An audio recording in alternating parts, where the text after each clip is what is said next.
So welcome everyone. For those who don't know, I'm Carol Jackson. I'm a lighthouse kid. I was almost born on Tasman Island, and I'm now the long-standing president of the wonderful wildcare group, Friends of Tasman Island. So I need to tell everyone that we are recording this presentation because we've had lots of requests from overseas and within Tasmania to record it. So please mute your microphone unless you are until you want to speak. So I would like to begin the presentation by respectfully acknowledging the country of this land now known as Tasmania. There is much evidence of Tasmanian Aboriginal people's presence on Tasman Island. I'd also like to acknowledge lighthouse keepers and their families who served on Tasman from 1906 to 1977. And a special acknowledgement to David and Michael and Mike for tonight, former keepers on the island. So that's a photo. That's the first glimpse of Tasman Island that you get when you're on the Three Capes walk. And Friends of Tasman Island, a group of us went on the Three Capes walk when it first opened, the first winter when it was half price. There were quite a few of us that did the walk.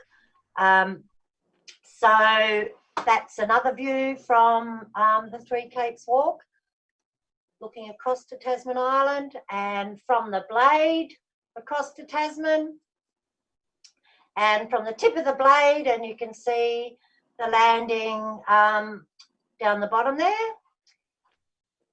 And, oh, there's one of Chris Crease, asleep, having a snooze on the Blade, looking across to Tasman Island. Couldn't resist putting that one in.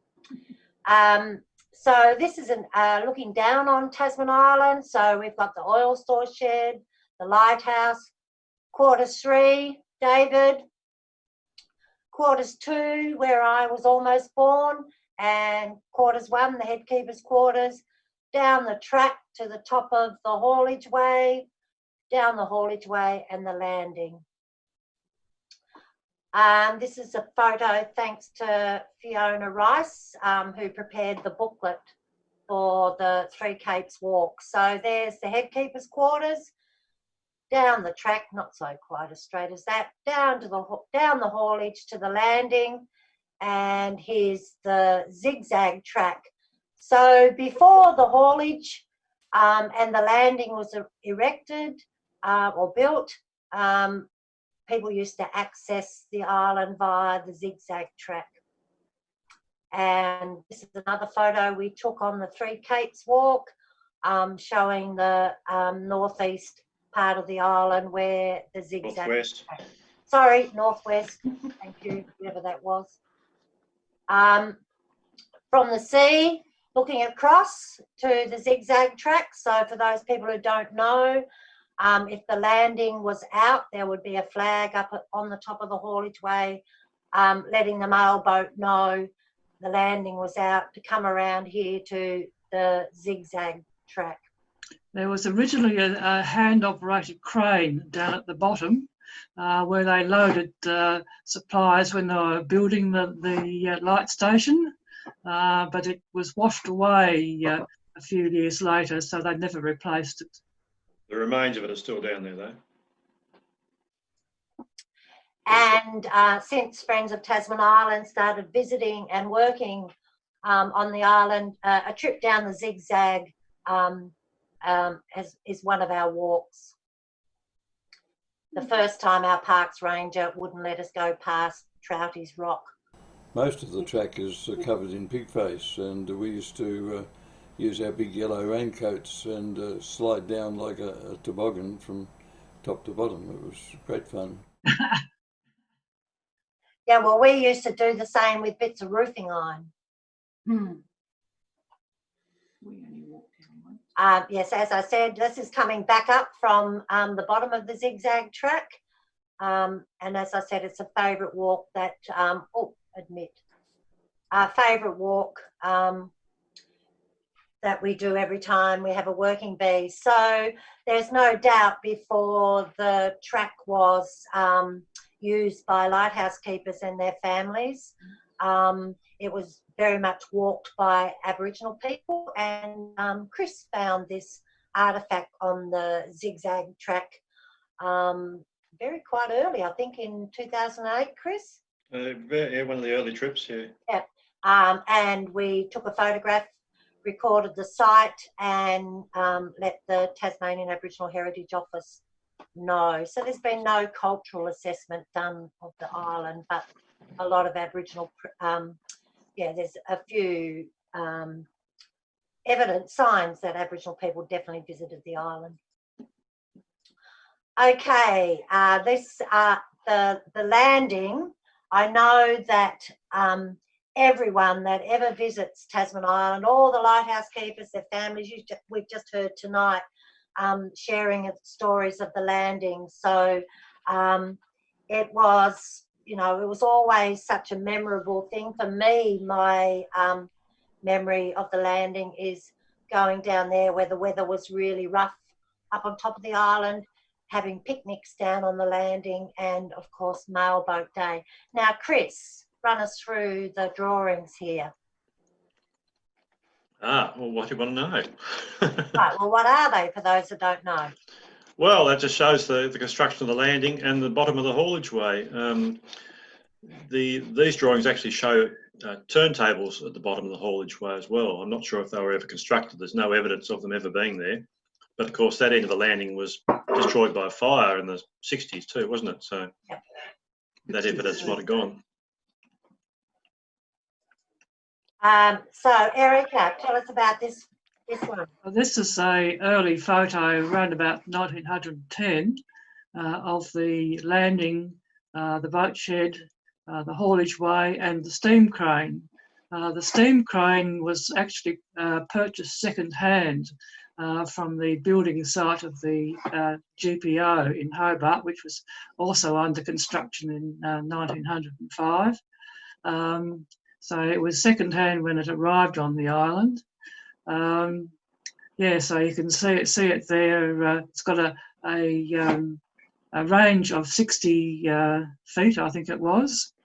So it's got a fairly long arm on it. And it used to lower a basket down to sea level to put people in, and you can see a bloke in the basket there. There's a water cylinder on the decking there. A boiler. You can see it's going. There's steam coming from the top of it. Yeah. So it's obviously operating at the moment, and you can see a couple of people down below the landing. And that looks like sheepskins, but I'm not sure. Yes, they're drying sheepskins. They must have skinned some sheep. Yeah, it's such a sunny spot and sheltered. Yeah. Erica. And here they are.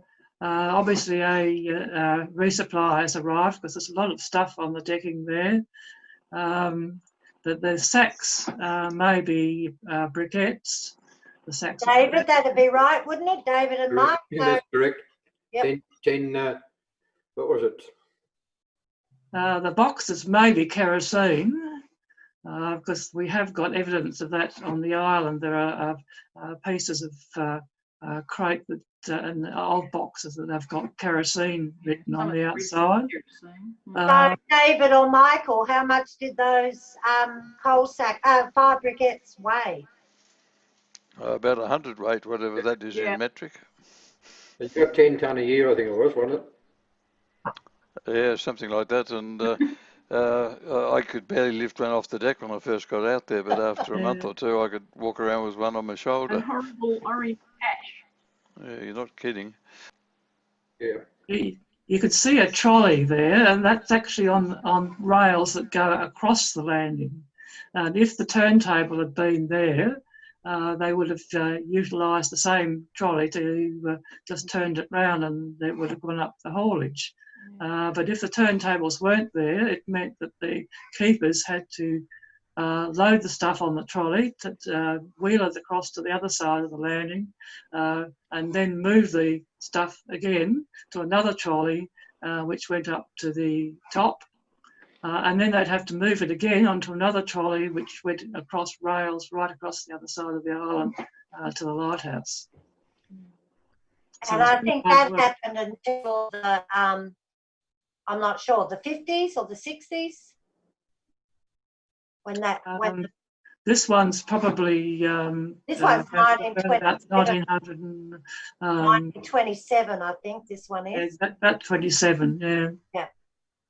You know, that trolley was still there until the landing was damaged. Well, not the trolley, but the evidence the rails were there until the landing was damaged in the storm. And David and Mike, please interject when you've got something to say. Feel comfortable. Oh, I'm sure we will. Oh, grip it, grip. So there's the basket and one of the early, I think this is one of the boats from like the Lady Lock, you know, prior to Cape Pillar. Right. Those boats were, I found out recently in a newspaper article, those boats were actually built in Launceston for the Cape boats.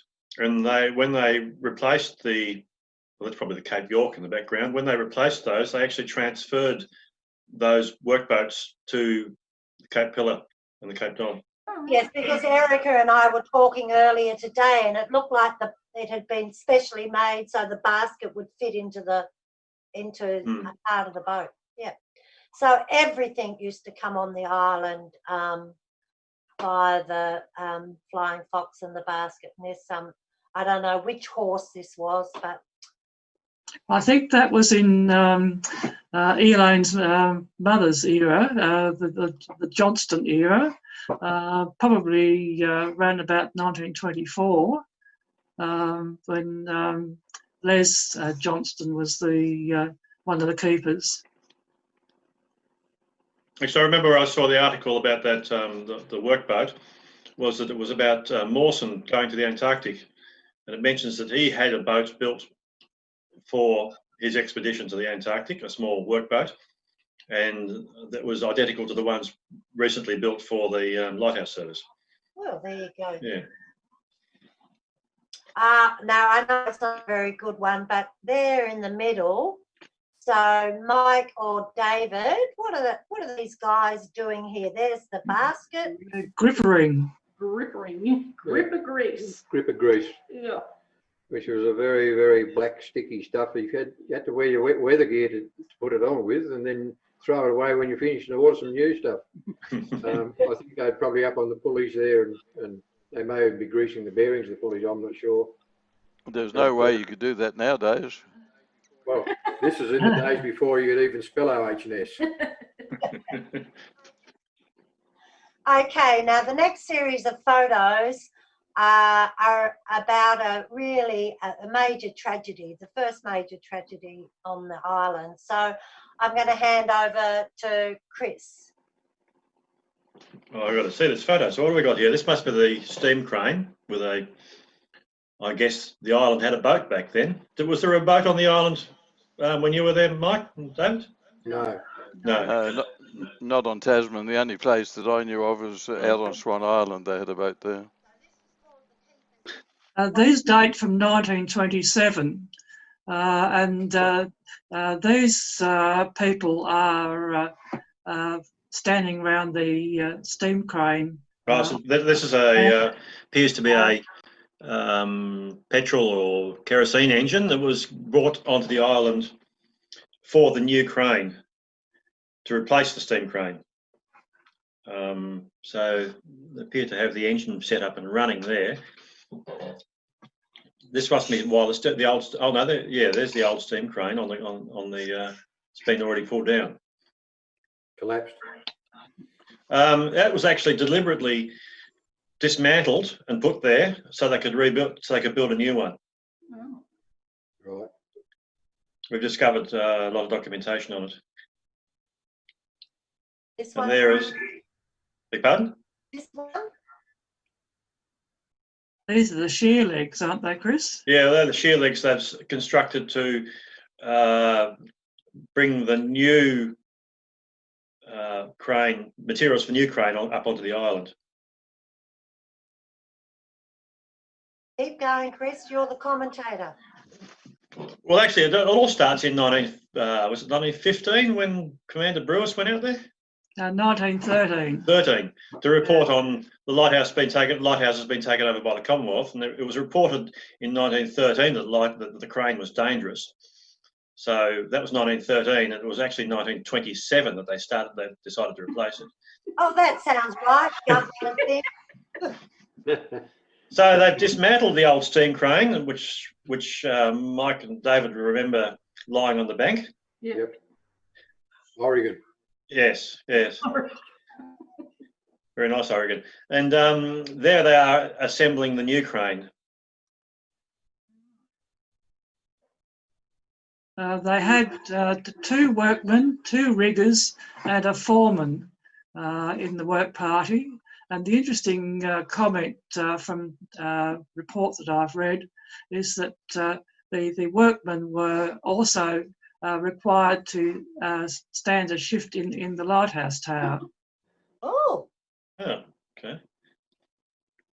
Chris, anything to add? No, we can see that the mast for the new crane is standing, and so they're in the process of constructing the new crane. Doesn't look any different. There's the new crane standing, and you can see this will be relevant shortly. You can see a temporary wire or rope holding the jib up. You can see that of the top one has the pulley on it. That's the permanent one, and there's a temporary wire underneath it holding the jib up. Oops. And in the process of removing that temporary wire, less than an hour after the crane was finished, that's what happened. It collapsed. 1 hour. Unbelievable. And one person was flung into the water and never seen again, and another person managed to be rescued because his foot got caught in some of that wire that you can see down here on the deck, and he was taken to hospital. The boat didn't arrive till the following day. It was Cartilla. Yeah, that's right, the Cartilla, and he survived. Mm. So unfortunately, one person died.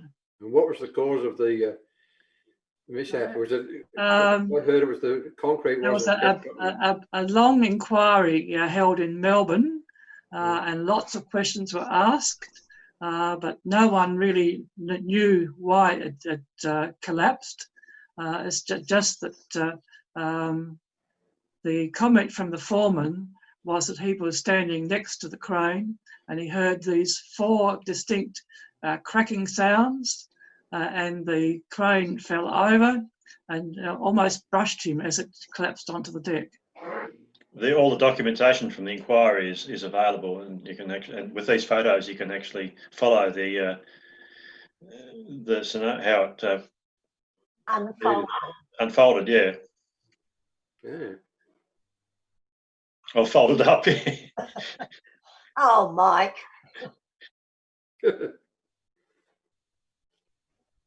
And after the crane had collapsed, of course, how did the keepers get their supplies ashore? So in the meantime, they had to erect a temporary crane, which is what this is down here below the island. So every time the supplies came, they had to erect a temporary crane. This is down below the landing until 1927, when the flying 29. Sorry, 29. Yeah. Yeah, the Flying Fox was built. So, keepers, David and Mike, know what this is. That was so that the operator of the Flying Fox could actually see the basket when it was lowered below the level of the deck. Now I You know could what look we down through the deck and see the basket, although we used to have somebody standing at the rail there to give us hand signals as well, because you still couldn't see it all that well. David, any comments? Yeah, I'd forgotten all about that. It becomes important because I think it's a weak link in the structure of the landing. Yeah. Would be. So this is in 1950. And again, there's that beautiful little boat coming in, and these look like, I don't know, they don't look like lighthouse keepers. They're all tall, trim and taut. I'm sure you were, Michael and David, at the time. So it could be you. But yeah, 1950. So the landing looking great. And this was my favourite part of the haulage. Wasn't mine. It was the one-on-one. When So all our chests fell over and stuff went everywhere. On that last little section, there was books and records and all sorts of gear all strewn down through there. yeah, Derailment. yeah. Mm. And notice the foot Yeah, steps up, there, yeah. David, Ooh. giving away his age there. So keepers probably know this, but apparently this was a test load. So there's 2,060 pounds on the hook there. Any comments, Mike or David?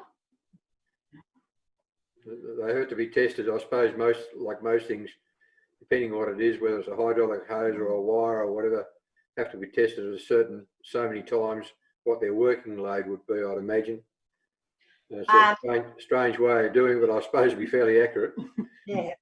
It was never tested during my time out there at all.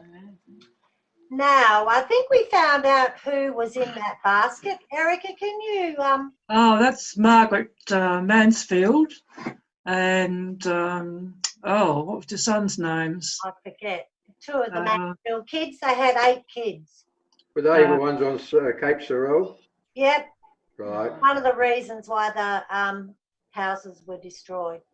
Anyway, that's another story. I know. Okay, what's happening here? Just go back to the other slide if you like. Oh, yep. Did you notice the twist in the ropes there? Oh, yeah. Oh, yeah. Yeah. Anyway, go on. Oh, so what are you saying that for, David? Oh, because it's just not the done thing to twist a rope like that, because it's going to make it lopsided now, isn't it? Yeah. Oh, I just feel seasick looking at it. Me too. Okay, what's happening here, Erica? Well, that's a photo out of the Mercury, 1963.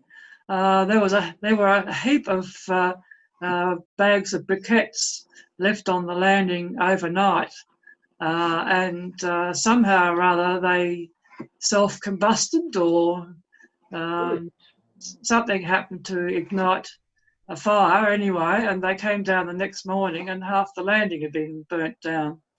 Dear, dear. You can still see the steps down to the rocks below, but luckily the rest of the landing didn't get burnt. And what year was that? 1963. 4th of December, 1963. And obviously, you can imagine, David and Mike, what a big deal that would have been. And you can see, I reckon, the whole island's down there. There are the kids behind a mum. Yep. So obviously a big deal. So, Mike, I think that's you on the landing. Yep. So this is 1969. The landing's still looking good. And so was I. Did you wear your hat, David? No, Grass, Have a hat? grass doesn't grow under trees. No, neither did Dad, but some keepers did. Okay, this is during probably your time, David, Yeah. 1974. Right. Yeah, we were there 75. 75? 75. All right. Well, around this time you were here, Mhm. this is when Dad was on the island. So it's looking immaculate, except a bit overgrown here. The steps down to the landing were still there. Not like what we have to go down now as volunteers. We go down on our bum for the last little bit. Oh, we don't anymore. You'll see what happens soon. But everything looking great. What's that white box, David? Don't know. It's covering the crane, the winch, the hand winch, Ah, Oh, yeah. good on which you. is still there. Yep, still there. Another one in 1974. Yep, that's about next And again, another one in May 1974. So you can see the landing about 80 feet above sea level, about 25 metres or whatever that is. Yeah, and that a big sea came in and smashed, or didn't smash, but it bent that ladder. That was a steel ladder. Yep. Hmm. Yep. So when did that happen, David? Well, it was bent when I was there. I can't remember when it 75. actually happened. So that looks it's in pretty good nick there. So we might have been there just after that. Perhaps Right. I don't know. But I used to go down, used to walk down those rocks and go around the side. There was a cave that went round in the side of the island. Not many people know about it. It was full of bloody kelp flies. And it used to Now, we would really love to rediscover that. Is that the cave round on the northern side? yes, Well, no, Yeah. that's where it comes out. yeah, Hmm. Is that right, David? that's right. It So it smells can't- too from all the rotten seaweed. Yeah, but we're Yeah, so it comes in here and comes out on the other side. Yeah. That's another story, but I love that photo because it shows you everything. the It's depth. just gorgeous. Yeah, it's a great photo. So that's 1974. Okay, David and Michael, you should know what's happening here. Chris, give a hint, but I'm going to. What's happening here? Do you think it's Gas bottles. 1977? I don't remember gas bottles. Yeah, but who's playing glass? The prism's glass, this side up glass. Oh yeah, Yes, very everything's clever. Lighthouse everything's keepers. going Right. to Sydney Museum. Okay, so this was in 1977, Mhm. and it's when the lantern room was dismantled. Yes. So this is all the glass for the prism, and I think I got this photo from John Cook. So it's a very sad day Mm. for Tasman Island. And Who took what? No. Carol, if you look on the left side of right on the left side of the photo, you can see the wind vane. Right where your mouse is now. Yes, south, north, yes. Yeah, yeah, which we're still looking for. So where that went. Well, we got half the lantern room, but not all of it. Yeah. That's another Terrible. story. So that's when the island was demanned. Very sad day. Okay, this is in 1986. So almost a decade after the island was demanned. Still there, the wind's still there, the landing looking pretty good, and the haulage way still surviving. And this is the next lot of photos are all about our Friends of Tasman Island volunteers, and that's Luke Gadd, one of our first parks rangers. And just like the keepers and their families, going down to the landing was always a lovely trip. David, you and Michael, you would agree, like mailboat day. We often went down when it was horrible weather up on top of the island. It was often beautiful down on the landing. So I remember picnics on the landing. And now Friends of Tasman Island volunteers, we always try to have a trip down to the landing. Big day out. Big day out. So here's the shed. So this is around, I think, Chris, 2007. That's Ian. Yeah, about that now. Yeah. Australian Geographic. That's the editor of the Australian Geographic, David Reynolds. Yeah. So it's always a wonderful trip down. And there's the crane over The steam crane is still sitting there then? Yep.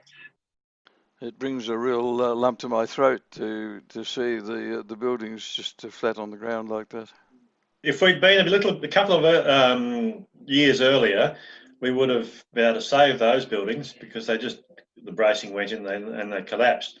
The only buildings still standing, all the wooden buildings on the island have fallen over. It's only the brick buildings that are still standing.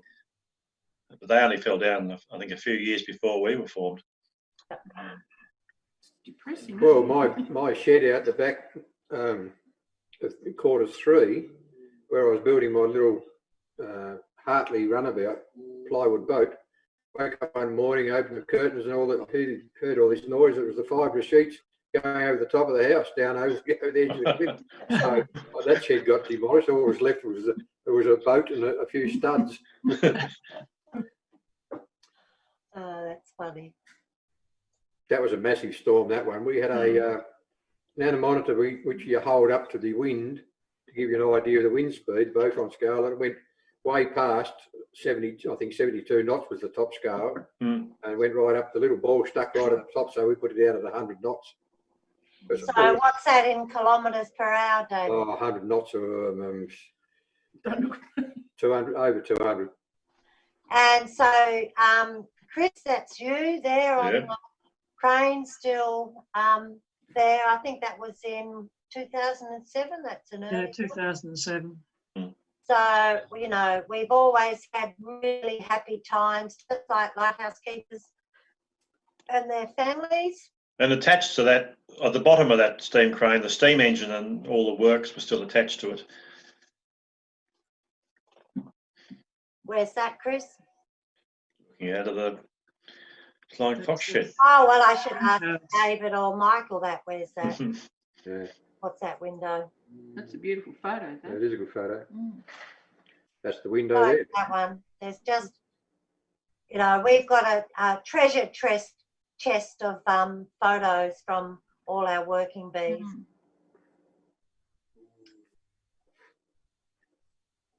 Oh dear. So we get all the way down the bottom to the landing, and then we'd have to climb back up. And we've had a few great stories over the years of volunteers climbing back up the landing. We climbed down and up one day, didn't we? Yep. It was bloody hard work. It is bloody hard work. We had one. That is so depressing, that photo. Oh, it is. But don't worry, it does get better. Chris we had one volunteer, or we all came down and we all went back up, and one volunteer was still not back up on the landing.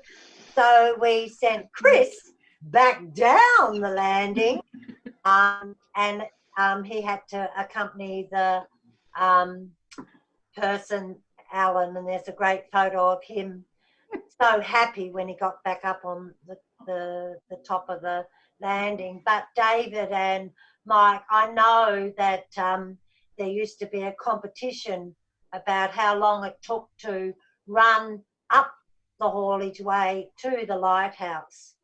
I don't know. Not in my guys. Yeah, not in our time. I'm not that competitive.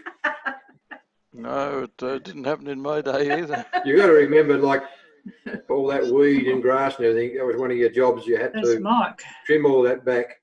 And back before you had whippersnippers, it was all done by hand. Yeah. Yeah, John Cook used to tell me he had a pair of hand shears that That's you it. up and down with it. Yeah. Mike Emery, that's you. That's your bum. So that's going up the 1/1, the steep bit of the landing. And just like lighthouse keepers and their families, Friends of Tasman Island volunteers, we've got lots of stories about climbing up and down the haulage way. And through it all, until the very end, these uprights remained strong. Can you go back one, please, Carol? Yep. Go, Chris. Oh, okay. No. No, It seemed to skip a few, that's all. Oh, yeah, don't worry. I probably got a few out of sequence. Sorry. It's all right. Okay. But uprights remaining strong. This is in 2008. The decking's still there. Yeah, Connie, stop snoring. As long as we don't think it's you, David. Sounds, the dog's under the computer desk here and she snores. It sounds like a foghorn, low head foghorn. It's funny. Okay, the uprights still all looking good. Still looking good. That's in, I think, 2009. I don't know, David, if you met, I know Mike has, Carl Rowbottom. He was a keeper on Tasman Island for a while, and Carl and his current partner, Joe, were keen volunteers on the island for quite a while. I never met Carl. I knew of him, but I never met him. Yeah, so you can imagine, just like you, imagine what it would have been like for Carl to go down to the landing and see the state it's in. There's the what's this, David? That's the old telephone. You actually used to give her the old whine, and tell them, take it away, whoever's up the top. Used to ring up. It was a little intercom sort of thing. We didn't have two-way radios down there. Yeah, and David, every time volunteers went down to the landing, there would be a photo of someone on the phone ordering a pizza. Oh, that'd be right. And you can 2-week delivery. Yeah. And here's Chris here and Carl. And I know that look of Chris's. It's going, oh my God. What a job. No, just the the deterioration in the landing over the years. So that's like 5 years after we first started coming to the island. Now some of these are out of sequence. I did do some work to it, just some stabilisation stuff a few years ago, like refastening the handrails and repairing the stairs. But of course, that all got destroyed again with in the storm. Oh, there I am. there's Chris ordering a pizza or a taxi to the top of the island. There's the stairs. Stairs are looking good. Yeah, replaced. No, they're the original. Right. Yep. Look at the quality of that wood. There's hardly a gum vein or anything in it. You wouldn't buy wood like that now. No, that's exactly right. So I think that's 2009. It's just all looking like it's bloody brand new. Yeah. 2009 at the top. So everything's still looking fairly good. Where it's been salt water, it's fine, but it's the rainwater that's destroyed the deck. I was going to say the stairs are underneath, so they'd be protected. Yeah. I can remember going down once and there was seaweed everywhere on the landing. So I have a photo somewhere that Dad took with seaweed on top of the phone. Yes, I've seen seaweed on the deck as well, but certainly not up on top of the Fox machine shed there. I'm trying to think who that is, but who's that? it's one of our photo volunteers, and I think that's about 2011. So this is taken by Tasman Island, the cruisers, Craig Darcy, and David and Michael would know Craig's father, Tony Parsi. Oh, yeah. Yep. And so he used to take cruises out, and that's a bit of a wild day in 2015. It's interesting to notice the seals on there. When we were down there, I think there was probably 1 or 2 colonies of seals, mainly over near Cape Pillar. Exactly. Now, I went down with Pentecost tours. I reckon there's about 5 or 6 colonies around the island with about 30 seals in each one. So there's seals everywhere. And I think a lot of got to do with the maybe there's more tuna to be sought. I know there's a lot more tuna boats going down there as far as recreational fishermen go, because they have a lot of trouble if they catch a big tuna. The seals come and pinch it. So there's a lot of seals down there. Like, I'm talking probably 10 times as many as there was when I was there. Exactly. When we were there, they all seemed to be hauling out over at Cathedral Rock. That's right. Yeah. And it might be because we humans were there, and kept them away. Yep. Who knows? We need to be careful as volunteers that we keep our distance with the seals. The bloody smelly thing. Okay, so this was the first photo that we saw after the big storm in June 2016, and it was taken by one of the skippers on Pentecott's Tasman Island cruises, and they sent a photo through to us saying, "Oh my God, do you know what's happened?" So there was a huge easterly swirl, I remember, because I took friends down to Remarkable Cave, and we couldn't get through the first day because of the easterly swirl. And I remember saying to my friends, "Oh my God, I wonder what's happening on Tasman Island." So 80 feet above sea level is the landing. And so you can imagine how big that easterly swirl was to cause this sort of damage. Interestingly, they reported the landing damage, but it's only when I saw this photo that we noticed that the crane's missing, washed off as well. Exactly right. That's exactly right. Yes. So it washed away the crane, and you know that must weigh like tons. And you can also see all the dead vegetation. So at least 100-foot swirl. So here's the damage. Oh, good grief. The stairs are still there. Yes.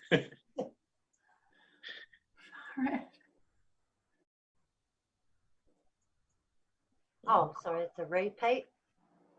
Looking at things, you know, those brilliant uprights that had stood upright for so long had finally succumbed to this huge swirl. So, hello, here comes Parks to the rescue, like the cavalry. We had a great ranger at the time called Eric Tierney, who we just loved. And after the Smiling Assassin, 30 people will know who I'm talking about. And along came our wonderful Eric Tierney, and he obviously the collapse of the whole landing was imminent. And here are Parks erecting a safety railing so they could start work mitigating the damage to the landing. So there's, for people to know, Chris West, Jamie Cooper. That's the corroded cable end. The rock on the roof there. I don't know, David, if, and what's your name? Mike. Whether that rock was always there. Yeah, no, we used to hide the key for the shed in there, underneath it.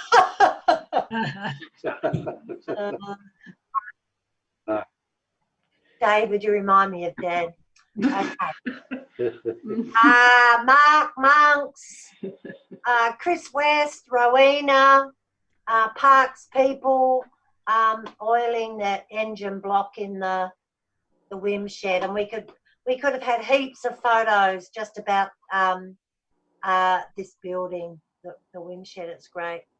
Passing it down the Cape. Sorry, who was that? Mike? It was a monster of a machine and quite a complicated thing to Yeah, it drive. was. I'm not sure what the cable was, but obviously just securing things. So That's his lifeline. He's hooked onto that for all the rest harness. See the little hook there? You didn't have those in your day, David? No, I couldn't spell OHS, I told you that. Okay. So the safety railing's done. I think that's Sam Lennox oiling the Kingpin and the safety thing. So that's about, I think, 2016. There's our lovely Eric Tierney, and he's leading volunteers down to the landing to witness the storm damage in 2016.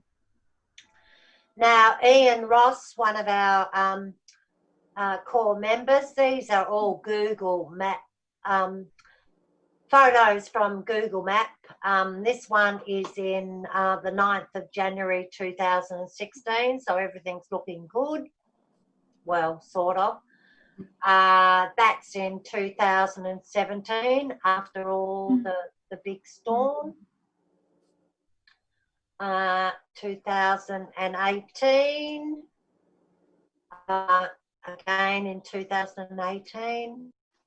And so here we are, Parks have taken all the top off. And so I'd like to invite Richard Dakin, I hope you're still there, Richard, from Parks to talk us through the next set of slides. Thanks, Carol. Yep, still here. Good photos, by the way. It's been excellent to see. So in March 2019, we had two contracts out, one for helicopters and one for builders to reconstruct part of the landing through an insurance project from the 2016 storm. It took us a little while to get going, but we had about 10 builders out there, I think, in March, and relaid a fair bit of the deck, put up new handrail, a new set of stairs, and fixed up the stairs down onto the rock, and just stabilised what we could, and also reclad the Flying Fox shed as well at the same time. Had the opportunity to do that. Beautiful.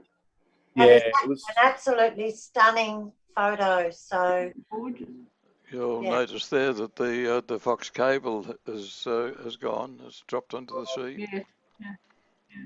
Yeah, that's right. Yeah, so it's a project that we do want to get to. We dove on it and had a look at the bottom and the depth and how it was sitting on the seabed floor. For one of our guys, is a pretty good freediver. Went out to Anchor Rock and checked out the anchor itself, and that's all good. Just rusted off where it scoops around the anchor. So it's still a project we want to get to, but obviously with this year, with all the COVID stuff, didn't get to it. It's sort of set for early autumn when the seas are quite benign. So I still want to do that. So there's a new set of stairs going up. We've also put a new rope on the haulage way further up. So it's a climber's rope that goes most of the way to the top where you need a bit of a hand to get up. So that's got a lifespan of about 5 years. You can see the winch there. We want to get the phone back up. That hasn't been reinstated yet. So it's on the to-do list. Oh, so that's still there? It's on the ground, yeah. So it hasn't been reinstated up at this stage. Jeff, the guy who's holding it there, we're just trying to work out with Chris where it goes and what we need to do to put it back up again. But that hasn't happened. Yeah. Okay, so these that's in 2019. So after all the work by Parks, so you can see the new. So, Richard, can you explain? I know this has been done at on Port Arthur.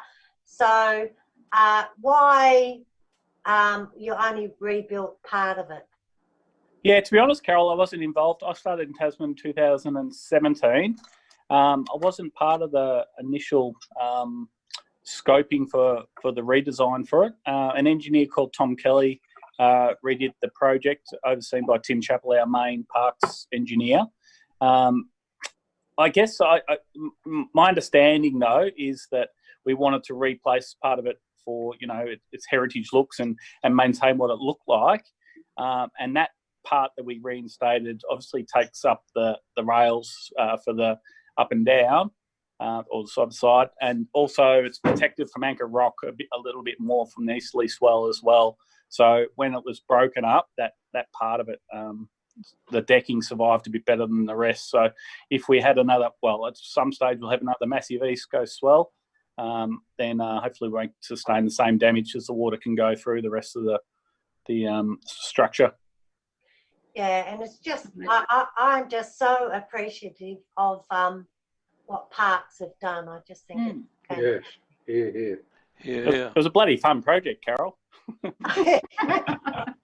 Yeah, not the easiest thing to contract out, I'm sure, but I know what was the company called? AJR. It was the builders. Adam Ritson's the builder. They're from up north, but they do a lot of remote stuff. They look after their guys, and they're a good company. Yeah. I reckon, yeah, we had a helicopter slinging in all the loads of new timber and slinging out the old decking boards. So that's certainly a lot easier than going up and down, yeah, for sure.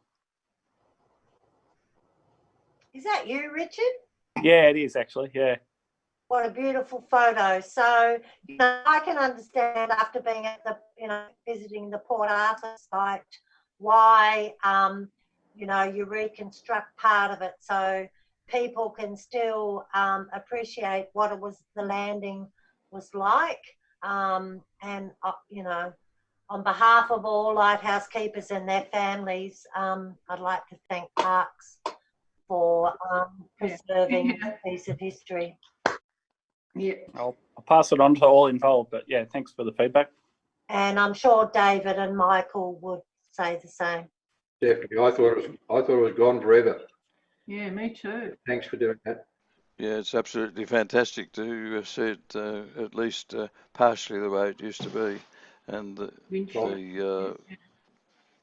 windshed looks great too. Yeah, no, it's great. It's great. Unfortunately, we couldn't save the little window on this side. It fell to pieces when the builders got to it, so they couldn't reinstate it. There was nothing to look at anyway. No, but it had a nice look to it, didn't it? So it's a shame that we lost that. But we took the big boulders off the roof, so the roof's reinstated, and there's flashing all around the timber superstructure that goes through the roof. So hopefully we get it for a good long time to come. I imagine those boulders on the roof would have come from perhaps a small landslide or something, perhaps. No. I don't know. I think they'll put up there to hold the sheets down, to be honest. Well, there have been rock falls. You notice there's a big rock in the shed that's come through the wall at some stage. Oh, right. So, Mike and David, do you remember? I remember my father being really pissed off when Department of Shipping and Transport said that you had to record every rock that fell on the haulage way and the landing. Oh, well, that's why he got the big dollars. That's why he was head keeper.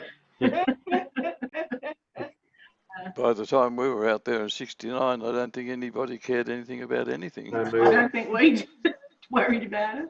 And Richard, you may not have seen these photos. So, No, I Ian, these are photos taken by one of our core members, Ian Ross.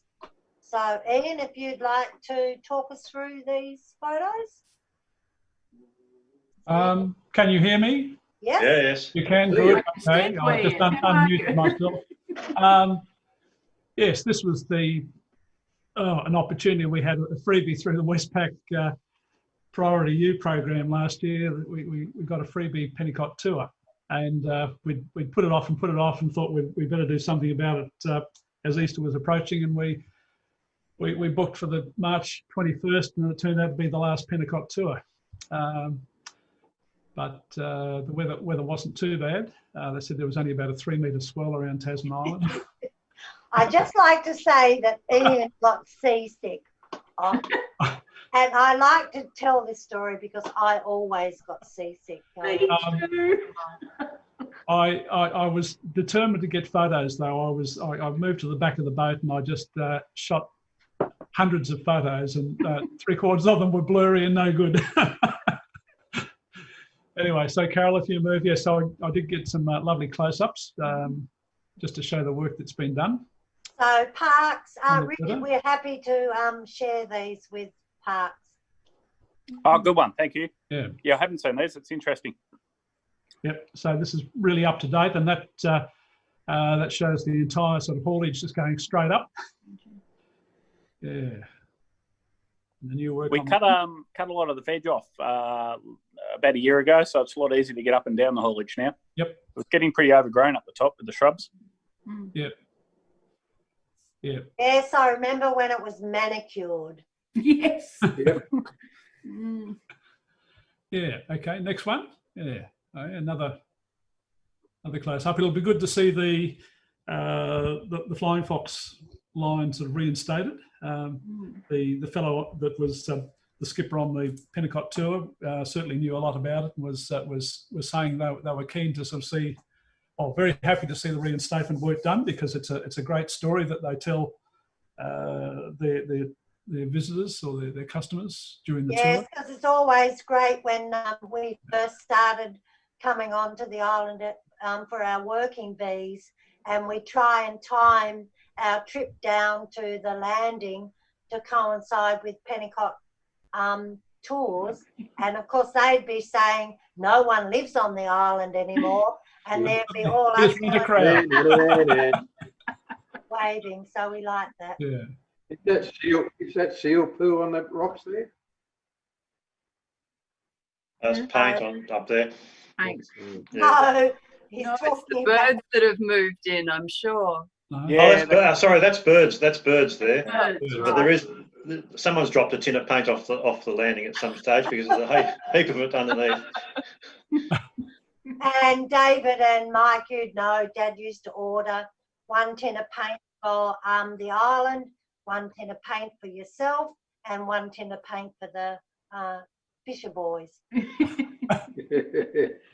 and then tint it. And you had to tint it all. You couldn't get colours, you had to tint it all. So all you ended up with was pastel colours. Pastel lime, pastel pink, pastel blue.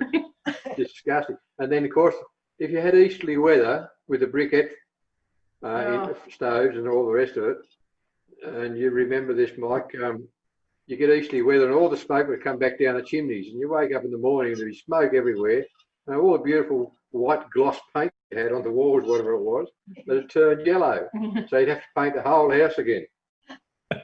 Orange briquette dust. Didn't I?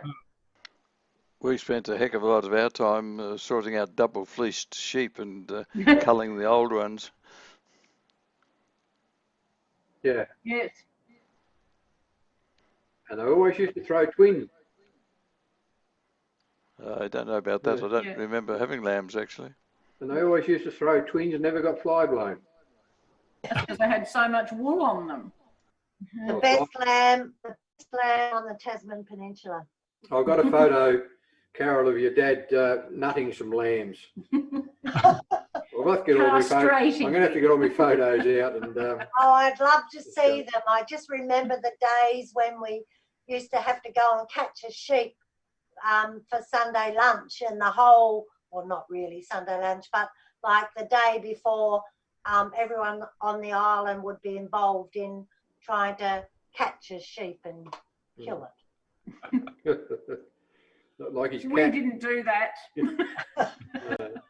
So, Ian, these are Yep, and that's Anchor Rock in the foreground, and I think there'll be a close-up of the concrete work on Anchor Rock that had an interesting, yes, up on the, you can see 1920 something.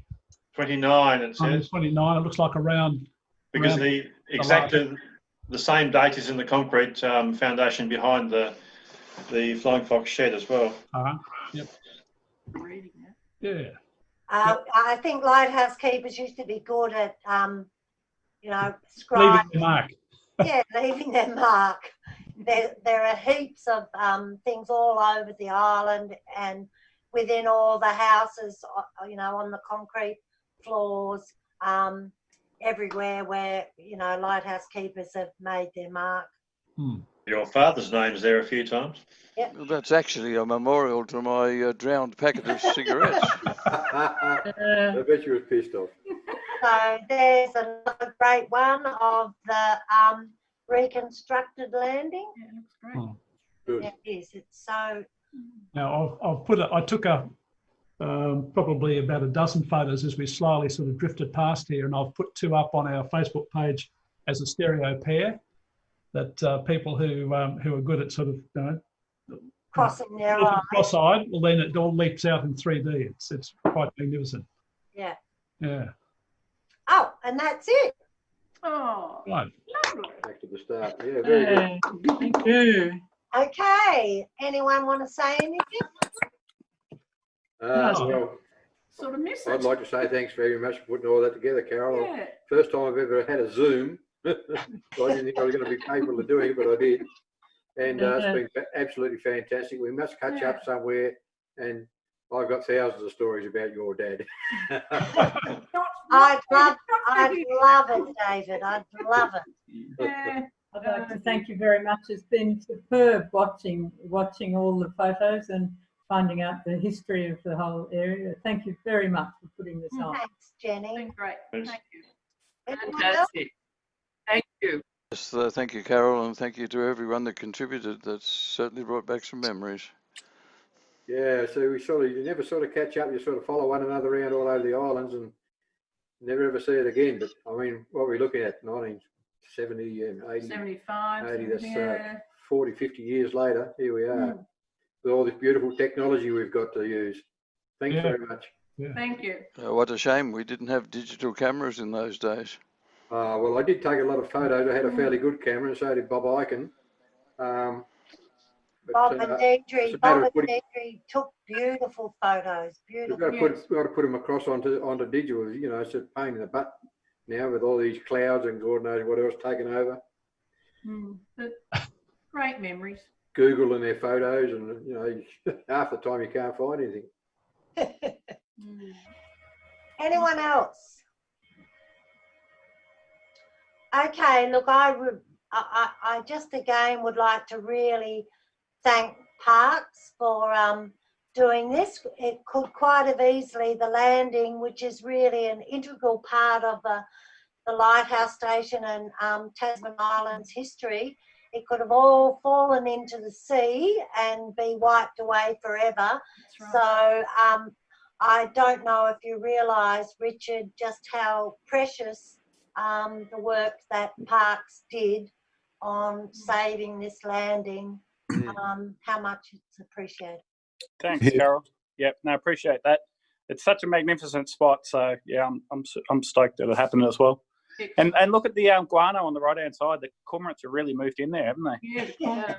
And the seagulls. And I think down here and underneath the landing as well, they've moved in. Yeah, you're there for good now. Yeah. Anyway, thank you. Thanks. Yeah, thanks everyone. Thanks, Anne. Yeah. Okay, hope Thanks, Carol. everyone enjoyed it. Okay. See ya. Thank you. Bye. Okay, see ya. Bye.